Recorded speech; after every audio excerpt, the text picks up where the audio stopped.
Everyday লাইফে অনেক কিছু আমাদের ভালো লাগে না বা আমরা মেনে নিতে পারি না বা পছন্দ হয় না, এটা অ্যাভয়েড করাটাই ভালো। এটা আসলে রুচি সম্পন্ন। যেটা আমাদের ভালো লাগে না সেটা অ্যাভয়েড করাটা, এটা নিয়ে কমেন্ট পাস না করাটা বা খারাপ কিছু মন্তব্য না করাটাই আমার কাছে মনে হয় এটাই শ্রেয়। এটাই আপু করা উচিত। অনেকেই সিনেমার কোনো প্রস্তুতি নিচ্ছি না, আদৌ করা হবে নাকি আমি জানি না, but if I get a chance আমি ডেফিনেটলি এটা শাকিব খানের সাথে করতে চাই। সবাই তাই চায়, সবাই এটাই ড্রিম, বড় পর্দা।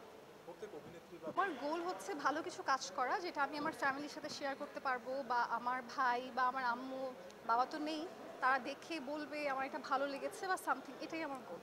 আচ্ছা কোন ধরনের ছেলে, এটা তো খুবই টাফ কোশ্চেন। মানে আই ডোন্ট নো আসলে মানুষ কখন কাকে ভালো লাগে বা সামথিং, এটা মনের উপর। এটা আসলে আপনি মানে কোনো ক্যাটাগরাইজ করতে পারবেন না কাকে ভালো লাগবে, আগে থেকে বলাও যাবে না, আপনি বলতে পারবেন না এক্স্যাক্টলি এই ফিগারটা আমি পছন্দ করি। তা কি আমার ধরনের যোগ্যতা থাকতে হবে? কি ধরনের যোগ্যতা, ভালো মানুষ হতে হবে, আমার থেকে বেটার পার্সন হতে হবে যেন আমি ওকে ভালোবাসতে পারি, বা মানুষ তো ভালোটাকেই ভালোবাসে, সো বেটার পার্সন হতে হবে ফার্স্ট। আপনার ক্ষেত্রে আমি আসলে রিয়েলিস্টিক চিন্তাটা লাইফে এখনো করতে পারিনি, বাট আমি করলে অবশ্যই জানাবো। আমি আসলে জানি না, মানে এখনো দেখা যায় যে আহ, আমি নিজেও ওই রকম ইনকাম করি না, দেখা যায় আম্মু আব্বুর উপরেই চলি, সো আমার আসলে এই ক্যালকুলেশনটা এখনো লাইফে করা হয়নি। মানে ডিপেন্ডস, আমার যদি ভালো লাগে দেন ইয়েস, আমি বলতে পারছি না।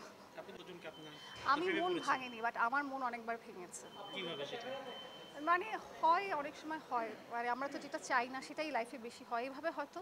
এই অনেক মেয়ে বিষয়টা 100% সত্য।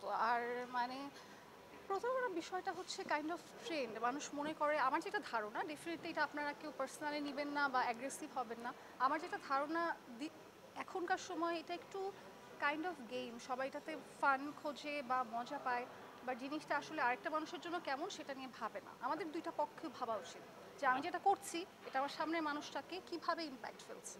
আপনার কাছে প্রেমের সঙ্গে আমার কাছে প্রেমের সংজ্ঞা, আই ডোন্ট নো, আমার কাছে প্রেমের সংজ্ঞা প্রেম, ভালোবাসা। একদমই নর্মাল বিষয়, একদমই নর্মাল বিষয়, বাট আমি ভেঙেছে আমার মন, হয়তো সেও জানে না এটা ভেঙেছে, বাট ভেঙেছে। ডেফিনেটলি আমি তাদেরকে ভালো চোখে দেখি না, তাদেরকে ভালো চোখে দেখা পসিবল না।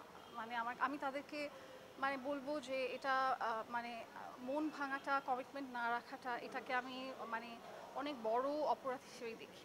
লাইক অভিশাপ দিয়েছেন কিনা তাকে? না, আমার তো সময় নাই অভিশাপ দেওয়া, তার নামও ভুলে যাবো কয়েকদিন পর ফর শিওর। এতটুকুই মনে থাকবে মন সব ভেঙেছিল। এক্সরে কি কাল লাগেনি? না, কাল নাগিনী হবে কেন, আর তার আর আমার ওয়ে আলাদা ছিল, দ্যাটস অল।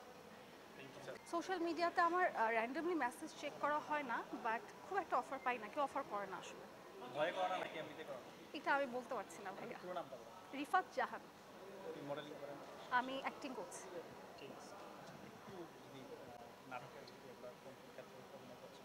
আমি সিরিয়াল করছি এখন একটা, জল জোছনা, জোনাকির আলো। আর 1 ঘন্টা আমার একটা গিয়েছে লাস্ট মান্থে, মোনালিসা। আর আরেকটা নাটক যাবে সামনের উইকে, শেষ বিকেলের গল্প। Thank you. Thank you.